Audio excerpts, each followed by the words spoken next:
زياد حتى لو وافق إن هو يقابله أو يقعد معاه، بس برضه كان الموضوع بالنسبة له قاسي. أي حد هيقعد مكان زياد هيبقى حاسس بالحرج، حاسس بإن موضوع أي جو زومي، يعني مش موضوع مش هين يعني عليه ولا سهل إنه يتقبّله، لكن كان مضطر إن هو يتعايش مع الموضوع. بدأ يتكلّم معاهم ويفتح لهم قلبه ويعرّفهم إن هو هيكون سعيد جدًا لو ارتبط بأمهم، لإن هي إنسانة تستاهل كل خير، وهو كمان هيعمل المستحيل عشان يقدر يسعدها، ومش هيقدر إن هو يحرمها منهم ولا يبعدها عنهم. وهي قالت إن أنتم رقم 1 في حياتها، وأنا أحترم ده وأجلّله، وطبعًا ما عنديش أي مانع ولا أي مشكلة في الموضوع.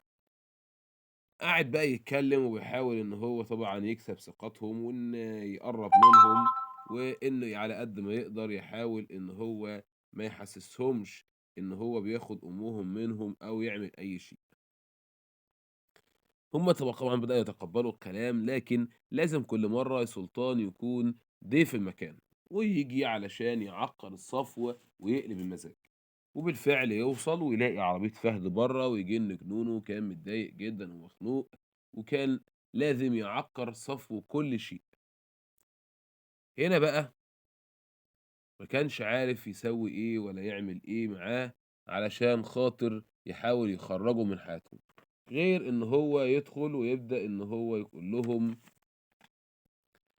أنتم قاعدين وملفوفين حواليه، وأنتم ما تعرفوش إيه اللي سوّاه وإيه اللي عمله وإيه الجُرم اللي هو عمله.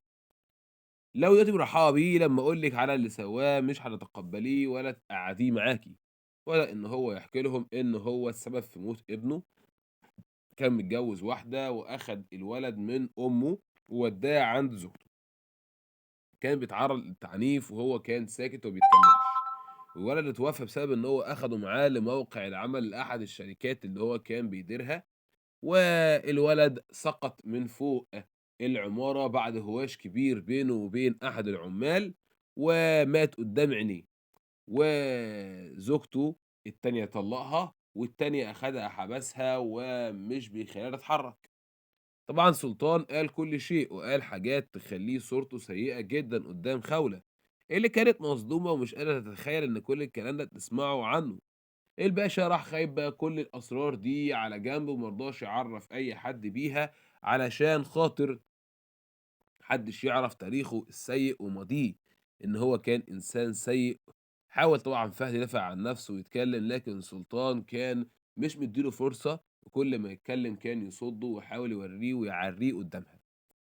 طبعًا كل اللي حاول يثبته سلطان لخولة الحقيقة اللي كانت متخبية، وهنا الأولاد طبعًا بدأوا إن هم يقيّروا من الموضوع ويخافوا كده ويترددوا، لإن اللي بيقولوا كلام قاسي فعلًا، وإن أنت واحد عملت كل ده فإيش بتسوي معانا؟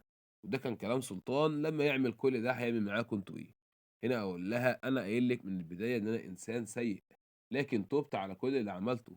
أنا عارف إن أنا خطأ كبير، لكن ندمت ندم كبير أوي على اللي عملته. وبعدين الكلام ده أنا كنت هاحكيه لِك إزاي وأقوله لِك إزاي؟ الموضوع ده كان صعب جدًا إن أنا أتكلم فيه أو أقوله حتى قدّام نفسي، مش إني أحكيه لِك. موضوع كان قاسي جدًا عليَّ، كان موضوع أنا ما قدرتش أتحمّله ولا قدرت إن أنا أعيش معاه ولا وسطيه، وزوجتي أنا حميتها وحفظتها وراعيتها.